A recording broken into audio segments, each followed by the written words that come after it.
Assalamualaikum warahmatullahi wabarakatuh. Good morning student, how are you today?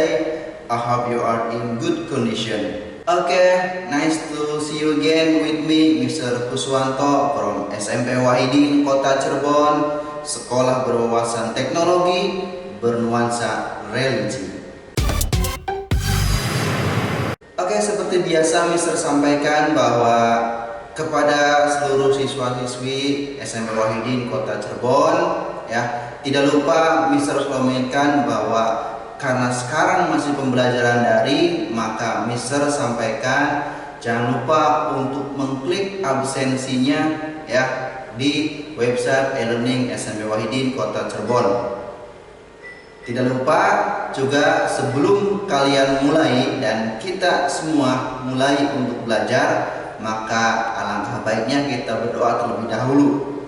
Ya, untuk berdoa kita mulai. Doa sebelum belajar. Bismillahirrahmanirrahim.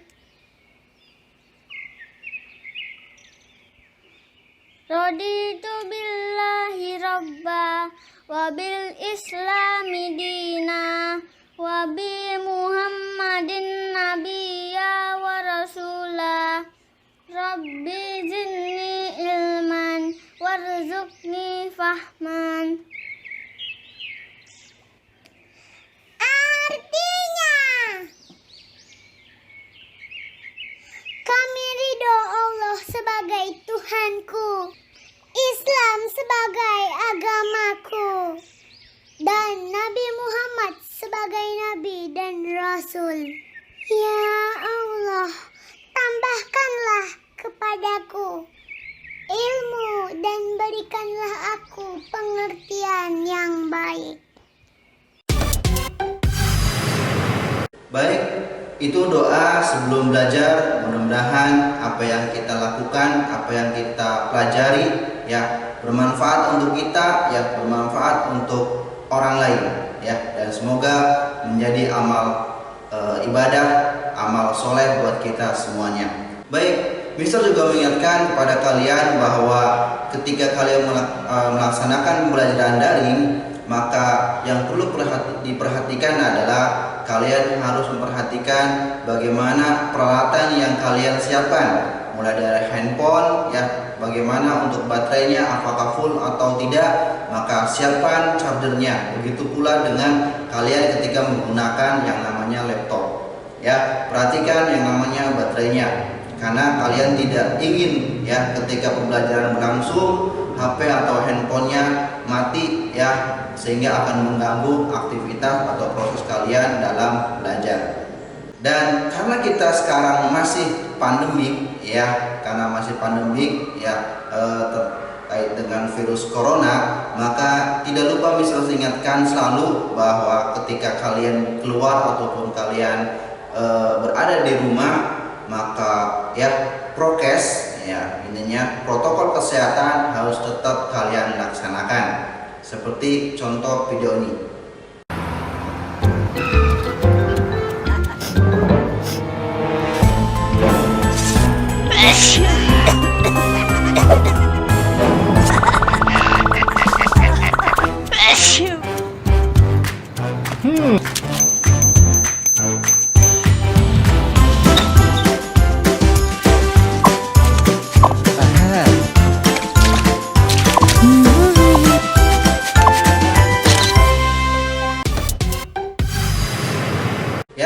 Itu protokol kesehatan ya yang Mister ingatkan kepada kalian.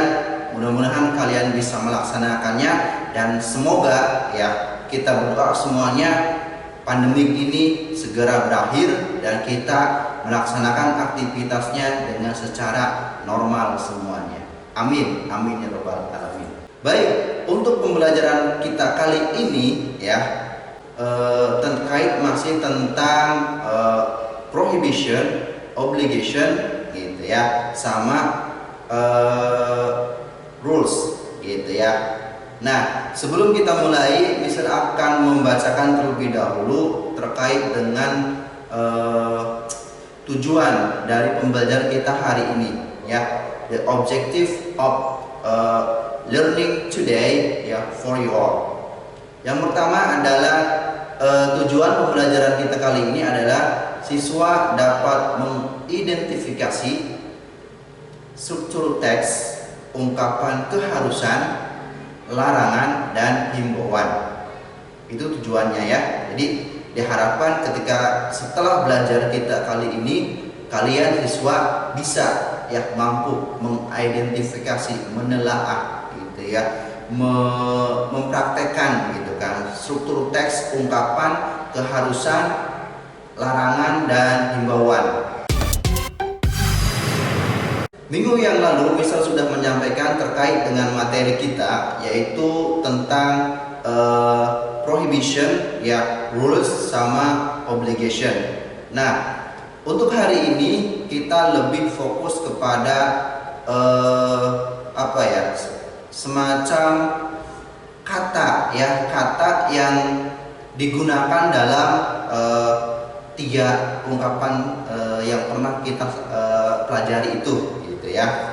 Kata apa saja, Mister? Nah, kata yang kita pelajari hari ini adalah yaitu must, should, sama have to. Nah, ya, must, should, sama have to. Terkait dengan have to, must, sama should, ya. Nah, pernah, ya, mungkin di antara kalian gitu kan tahu bahwa yang namanya kata have to dan must gitu, ya, sama should gitu kan pernah dibaca gitu, ya, ininya. Nah, sekarang sebenarnya sih must sama have to itu kata yang hampir mirip sama gitu, hampir mirip sama. Artinya apa? Artinya itu have sama must itu bahasa Indonesianya itu adalah harus, sedangkan should itu seharusnya, sebaiknya gitu, ya, ininya.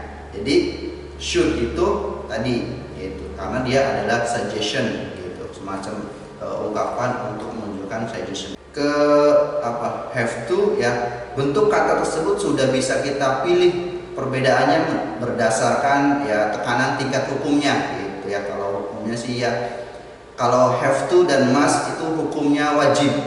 Nah, ya, jadi rulesnya gitu, ketika ada rules, ada peraturan yang ditulis dengan ada kata have to sama must gitu, nah itu menunjukkan hukumnya itu adalah wajib gitu, ya. Nah, sedangkan should gitu kan ataupun should, ya, have, ya, hukumnya itu sunnah gitu. Kalau sunnah itu apa, ya, ya boleh dikerjakan, boleh juga tidak, karena tidak ada kewajiban gitu, ya. Oke, yang pertama kita bahas tentang kata dari suggestion, ya, ciri expression of suggestion, yaitu kata should. Nah, should positifnya, kalau negatifnya itu should not atau shouldn't. Jadi artinya apa? Artinya itu seharusnya atau sebaiknya, arti bahasa Indonesianya, ya. Kalau dibilang should ini lebih kepada general advice gitu, ya. Jadi nasihat atau apa, ya, ungkapan memberi, ya, kayak itu ungkapan gitu, ya, itu umum gitu, general advice. Digunakan, ya, should ini digunakan untuk memberikan nasihat, kemudian saran, ya, saran gitu kan. Kemudian membuat rekomendasi dan untuk berbicara, ya, sesuatu yang diharapkan terjadi. Should ini digunakan untuk bentuk present tense dan future. Nah, kalian yang sudah belajar tentang tenses, maka kalian sudah tahu yang namanya present tense dan future gitu. Should, nah, sebenarnya hampir sama dengan must, tetapi tidak sekuat must. Sebagai contoh, Itu ya. Contoh dari should ini kan kita menggunakan kata should gitu kan sebagai recommendation, saran atau nasihat. Yang pertama, you look so sick. You look so sick. You should take some medicine now. Ya, bisa dipahami? You look so sick. So you should take some medicine now. Kamu nampak sedang sakit. Ya. You should, kamu sebaiknya, ya, kamu seharusnya ya minum beberapa obat sekarang. Nah, biar sembuh, gitu ya. Ininya. Seharusnya itu adalah saran, gitu ya, atau nasihat. Karena kita lihat teman kita itu nampak terlihat sedang sakit.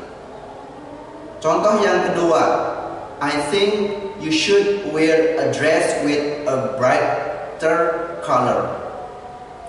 I think you should wear a dress with a brighter color.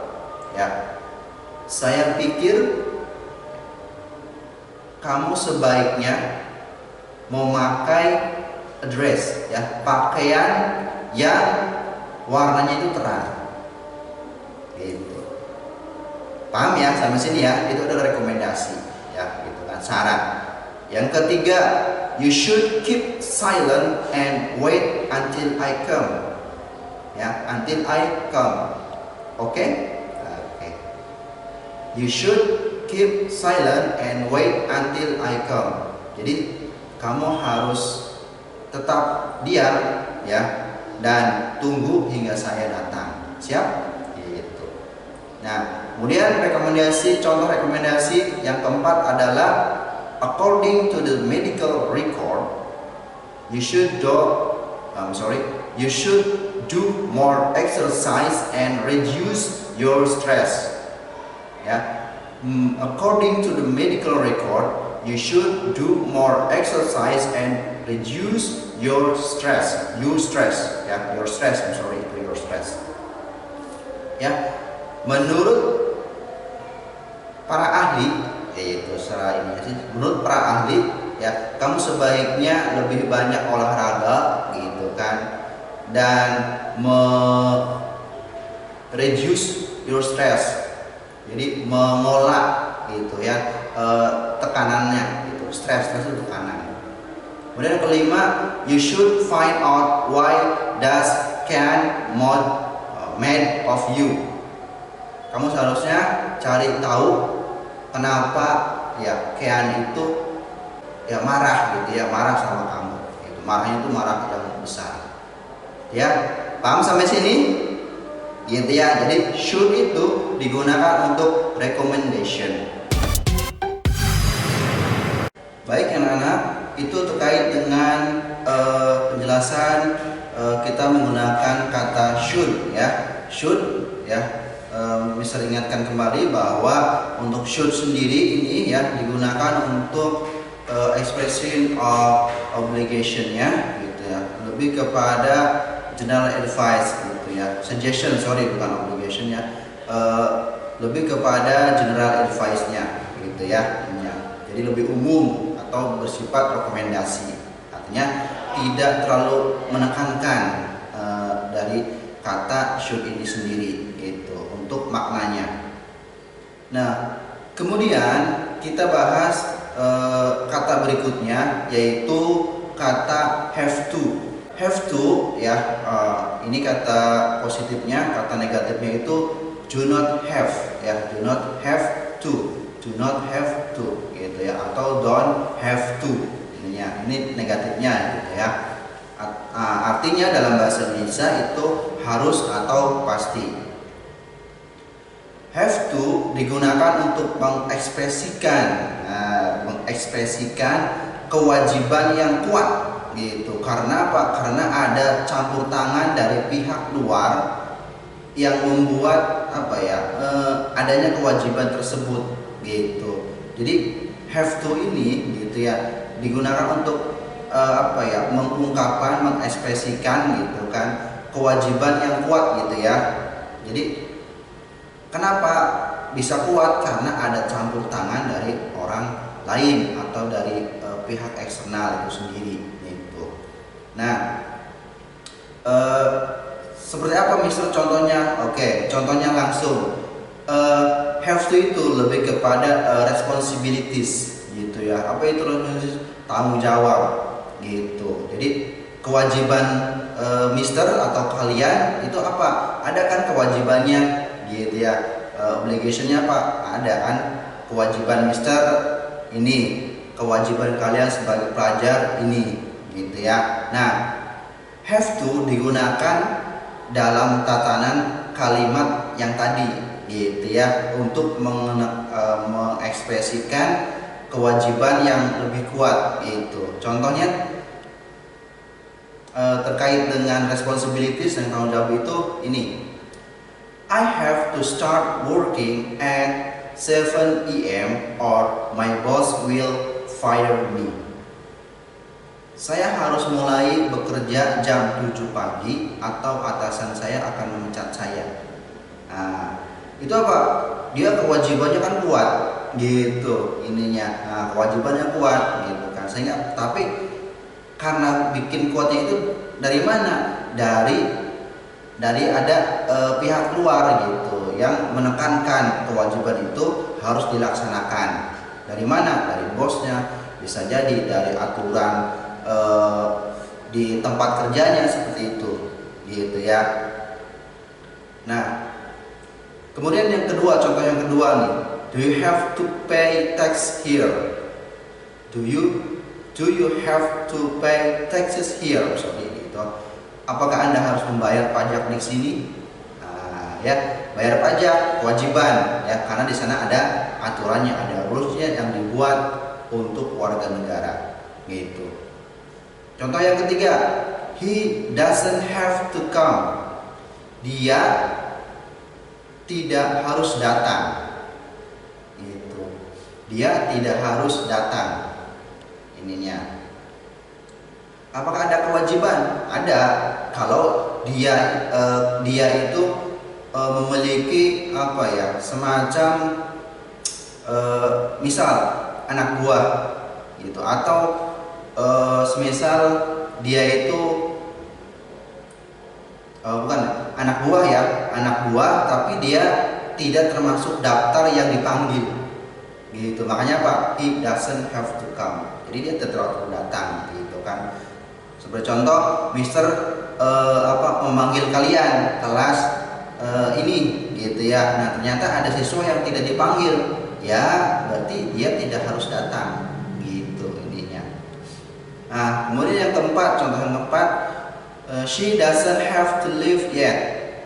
Dia belum boleh harus pergi gitu ininya. Ya. Jadi dia bisa jadi punya kewajiban tersendiri, jadi sehingga dia tidak bisa untuk meninggalkan gitu apa yang sedang dia lakukan itu sendiri gitu ya. Nah, sampai sini paham ya penggunaan kata have to itu sendiri. Jadi kalau kalian melihat di poster maybe or di aturan yang dipajang, entah itu di sekolahan, di pabrik atau di koran dan sebagainya, di sana ada kata have to-nya, berarti dia adalah peraturan yang, atau bukan peraturan ya, kewajiban ya yang perlu dilakukan gitu kan, karena dia sudah ada aturannya, ada rule dari yang mengeluarkan hukum tersebut gitu. Paham ya sampai sini ya? Kata berikutnya yang ketiga adalah penggunaan kata must ya. Must di sini positif. Nah, negatifnya adalah must not atau mustn't. Yang artinya dalam bahasa Indonesia adalah harus atau pasti. Berbeda dengan have to ya. Must tidak membutuhkan modal auxiliary, kata kerja bantu lah modal auxiliary itu gitu ya. Nanti kalian belajar atau kalian bisa search ya di internet ya.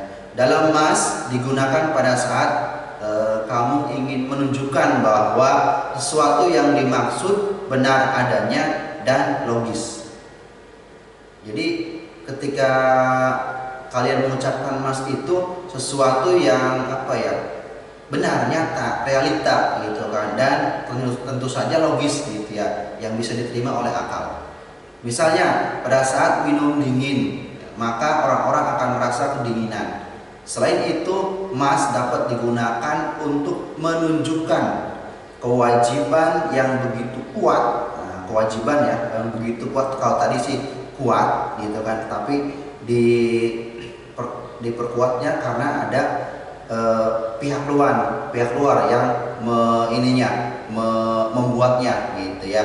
Nah, kalau ini ada begitu kuat dan kewajiban yang diperlukan menurut diri sendiri dan orang di sekitar. Nah, bedanya antara must dengan have to itu tadi ya. Kalau have to itu lebih kepada tanggung jawabnya dia gitu ya, dan kewajibannya itu ada kayak semacam pengaruh dari orang luar, dari orang lain gitu ya ininya. Nah, sedangkan mas itu sendiri lebih kepada perkuat diri sendiri gitu, atau sama orang sekitar. Diperkuatnya tuh sama diri sendiri, berarti tekad ya, merupakan tekad bulat, sama dari masyarakat gitu ininya. Sebagai contoh, mas ini kita gunakan untuk official rules, jadi untuk ya aturan-aturan yang sifatnya ada di kantor lah gitu ya, atau yang bersifat yang tersusun rapi gitu, yang tercatat gitu. Contoh ya, nomor 1, passengers must show passports at immigration. Nah, para penumpang harus menunjukkan paspor di kantor imigrasi. Nah, ini sudah menjadi peraturan gitu ya. Peraturan untuk apa? Untuk diri sendiri sama orang sekitar gitu. Official rules gitu. Jadi di sana ada aturan kalau penumpang ya, para passenger nih gitu kan, yang harus tunjukkan pasportnya gitu. Kalian ketika mau ke luar negeri itu pasti akan menunjukkan yang namanya paspor gitu. Kalau tidak bawa paspor ya kalian tidak akan bisa gitu untuk mengikuti penerbangan gitu. Contoh yang kedua, visitors must not wear shoes inside. Ya, para pengunjung dilarang memakai sepatu ke dalam. Jadi tidak boleh. Itu sudah jadi apa? Sudah jadi aturan gitu. Nah, kita juga gitu ya, di diri kita sendiri gitu kan. Itu memang benar gitu kan. Kalau kita kerja, kalau kita sekolah gitu kan, kitanya pakai sendal atau tidak pakai sendal. Pakai sendal gitu ya, atau tidak pakai sendal gitu, boleh kita berangkat sekolah. Nah, itu kan kurang enak lah dipandangnya seperti itu gitu. Sehingga sekolah memberikan aturan bahwa ketika ke sekolah harus pakai sepatu. Kemudian di perusahaan-perusahaan, di kantor-kantor juga seperti itu gitu ya, untuk menunjukkan kesungguhan dalam bekerja. Maka apa yang ditulis sebagai aturan di tempat tersebut ya harus dilaksanakan gitu. Kemudian contoh yang ketiga, the students must wear uniform at the school. Nah, ini gitu, kait dengan siswa ya, para siswa harus memakai seragam saat di sekolah. Ya, pergi ke sekolah gitu pakai seragam, wajib gitu ya ininya. Jadi itu official rules gitu ya, ininya. Jadi peraturan yang sudah dibuat dan disepakati ininya, gitu ya. Nah, kemudian must itu sendiri digunakan untuk apa? Strong personal advice. Strong personal advice ini jadi apa ya? Saran ya atau nasihat buat kita sendiri gitu loh, buat kita sendiri gitu kan, supaya apa? Supaya kitanya lebih baik ya, ini seperti itu. Jadi strong advice ini kita menguatkan ya, artinya apa? Tekad kita gitu ya artinya.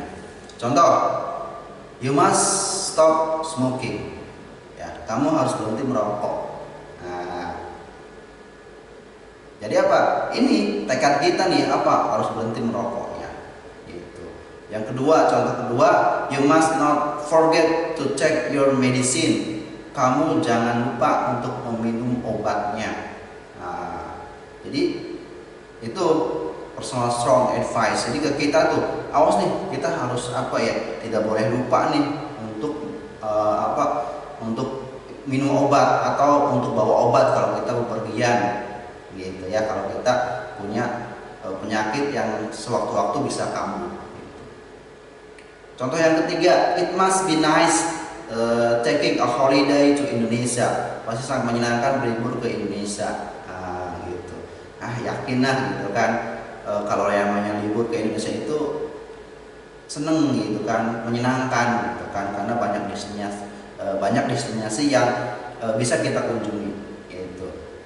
Kemudian yang contoh keempat, you must get married before 25 ya. Gitu.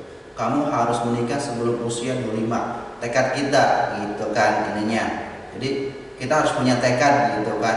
Saya sebelum usia 25 itu harus bisa nikah gitu. Atau kalian ketika punya tekad gitu ya, I must get best score before I go to check favorite school gitu ya. Jadi ketika saya harus dapat nilai bagus nih sebelum saya ngambil sekolah favorit saya gitu kan, namanya sekolah ini. Nah, kalian juga harus punya tekad gitu kan. Saya harus bagaimana gitu kan ininya.